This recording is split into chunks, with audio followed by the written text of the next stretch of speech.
भक्ति मार्ग का ये दास डॉक्टर है और कोई नहीं पृथ्वी पे, बाकी सब मरीज हैं। और मरीज के कहने से मरीज दवाई लेने लग गया, दोनों मरेंगे,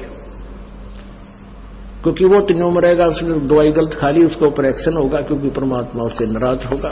ये भक्ति का जो ट्रीटमेंट है ना, टेबलेट दास बताओ वैसे ही लेनी है आपने, अर्थात जैसे भक्ति दास के ऐसे करो। नाम उठत नाम बैठत नाम सोत जागबे, नाम खाते नाम पीते नाम से तिलागबे। मान लीजिए आपका सुबह उठने का अभ्यास है तो अच्छी बात है, उठ जाइए, उठ कर कर लो, लेट कर कर लो, बैठ कर कर लो, आंखें खोल कर कर लो, बंद करके कर लो, लेकिन सिमरन पर ध्यान रखना पड़ेगा। मैं क्या सिमरन कर रहा हूं, किस मंत्र का जाप कर रहा हूं, उस मंत्र पर सुरत निरत मन। और चौथा ये श्वास पवन जिसको बोलते हैं, ये चारों मिलाकर करनी पड़ेगी। और इसको चाहे इस सिमरन को आप माला से कर ले या बिना माला से कर ले, वो आपकी इच्छा। जैसे पहली वाले बच्चे होते हैं, जैसे कलम तख्ती पर लिखते हैं, बार बार उसको मिटाते थे, लिखते हैं, फिर बड़े होकर के उनको ना आवश्यकता पड़ती है तो कोई आवश्यकता नहीं। लेकिन माला से जाप करना अच्छा है, बुरा नहीं, क्योंकि परमात्मा कहते हैं ऐसे जाप ना करो जैसे माला तो कर में फिरे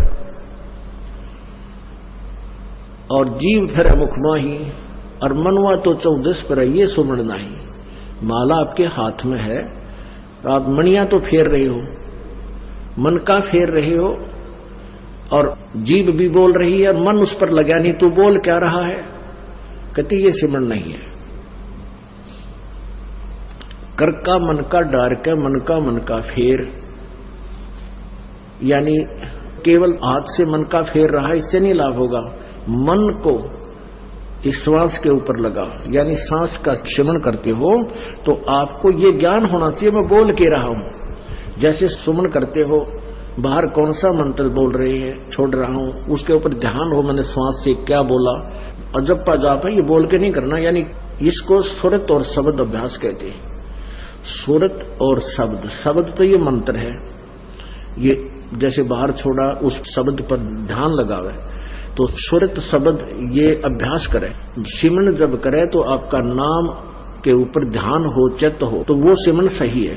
अंदर कौन सा लिया, क्या बोला, तो ये तो सिमरन है सही। और वैसे आप श्वास चल रहा है, आप ध्यान कहीं घूम रहे हो, कहीं जा रहा तो वो नहीं। जैसे आप प्रथम मंत्र जाप करते हो, उसमें भी मैं क्या बोल रहा हूं, पहला मंत्र क्या बोला जा रहा है, दूसरा भी, तीसरा भी, उसके ऊपर ध्यान रहे मैं क्या बोल रहा हूं।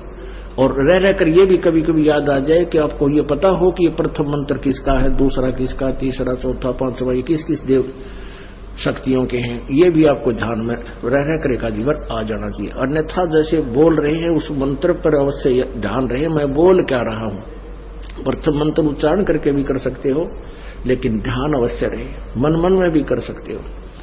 और जो दूसरा मंत्र सतनाम है, इसको केवल श्वास से किया जाता है, उस पर भी ध्यान रहे मैं बाहर क्या छोड़ रहा हूं, अंदर कौन सा ले रहा हूं। 2 अक्षर का होता है ये सतनाम, 1 अक्षर बाहर छोड़ना होता है, 1 अंदर लेना होता है। तो मैं क्या बाहर छोड़ रहा हूं, क्या अंदर ले रहा हूं, कौन सा मंत्र मैंने जाप किया है, उस पर चित्र है, वो शब्द रहे, सुरत शब्द, उस शब्द पर या सुरत रहे, ये ध्यान रहे, इसको सुरत शब्द अभ्यास कहते हैं। ये दूसरे नकली पंथाले कहते हैं सुरत और शब्द का ध्यान करें, 2.5 घंटे सुबह, 2.5 घंटे सामने बैठ जाए, को लूसा गाड़ गए, और फिर कहते अंदर शब्द सुनना है, ये सुरत शब्द अभ्यास है।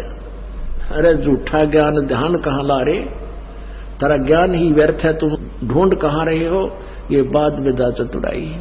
इस नाम के सिमरण से आपके अंदर वो धुन प्रकट होएगी, और जो वास्तविक धुन, ये तो काल की धुन है जो शरीर में तुम सुनोगे, इससे बाहर सचखंड के अंदर जो सुरत है वह शरीर से बाहर निकलकर आत्मा फिर सुनेगी।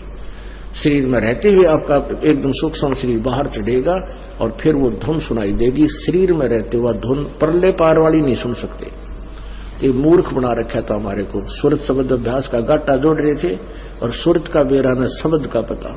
शब्द क्या, शब्द यानी मंत्र, अक्षर, जिसका हम जाप कर रहे हैं उसको शब्द बोलते, और सुरत उसको पर ध्यान रहे, ये सुरत शब्द अभ्यास है। कबीर कलयुग आए कह किए बहुत जो मीत, जिन बांधा एक से ते सुख सोव न चीत। कबीर गुरु मर्याद न भक्तिपन, नहीं पिया का अधिकार, कह कबीर व्यभिचारिणी का कहीं नहीं सत्कार।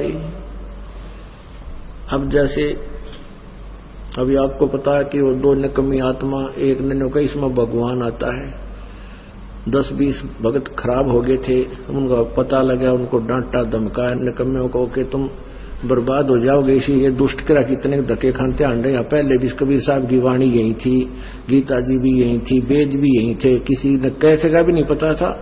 इस दास से थोड़ा बहुत ज्ञान सुनकर पंसारी बनना चाहते हैं, हमने तो बड़े बड़े ढाणे हैं, ये दो कुतरू फेर पैदा होते हैं। कहते हैं संगत माए कुसंगत उपजा, जैसे बन में बांस, पाग किस आग लगा दे करे बनखंड का विनाश। ऐसे दुष्ट टाइप के इंसान होते हैं जो संगत में से कुसंगत उपजती है, जैसे वन के अंदर बांस उग जाता है। वन में बांस होता बंबू, वो क्या होता है कि जब तेज हवा चलती है तो ऐसे थपेड़े लगते हैं, वो ऐसे आपस में घिस के और उन बांसों से आग लग जाती है और पूरे दावानल का रूप धारण कर लेती है, पूरे बनखंड को, पूरे जंगल का नाश कर देती है। कहते ऐसी नकमी आत्मा जो होती है वो संगत में से कुसंगत उत्पन्न हो जाती है, वो आपस में बकवास करके पूरी संगत का नाश कर देते हैं। तो ऐसे कीड़ों से भी हमने सावधान रहना चाहिए। कोई भी भक्ति मार्ग का आपको गाइडलाइन दास देगा, अन्य कोई नहीं दे सकता। आप जी ये भी नहीं कह सकते, किसी कोई पूछता आपसे कि सुमन कैसे करूं मैं, दूसरे मंत्र का, सतनाम का, सारनाम का तो आपने जिक्र करना ही नहीं है किसी के सामने। आप नहीं बता सकते उसको कि ये मंत्र बाहर छोड़िए अंदर ले, नहीं तो आप उसके गुरु हो जाओगे, आपका नाम खंड हो जाएगा। आप उसको ऐसे बता सकते हो कि गुरुजी ने मुझे ऐसे बताया, मैं तो ऐसे सिमरन करता हूं। वो भी सतनाम जिसने ले रखा हो, जिसने ले नहीं रखा उसको नहीं बता सकते। जिसने ले रखा है वो कहता मेरे भूल लगी है, और वैसे तो हम यहाँ शुद्ध करा देते हैं, यहाँ भी पूछ सकते हो।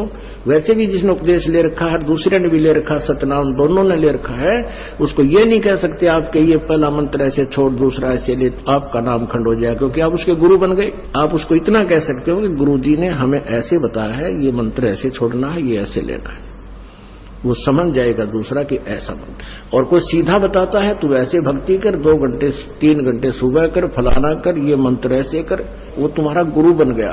वो दुष्ट आत्मा ने तेरा भी नाम खंड कर दिया और भक्ति नाश होगी आपकी। तो इस प्रकार के जो मिस हैपनिंग आपके साथ होती है, आपकी भक्ति के ना करवा देती है। उसके लिए आपने पुनरुपदेश लेना पड़ता है, परमात्मा रजा बख्श देते हैं। कहते हैं कबीर गुरु मर्याद ना भक्तिपन, और नहीं पिया का अधिकार।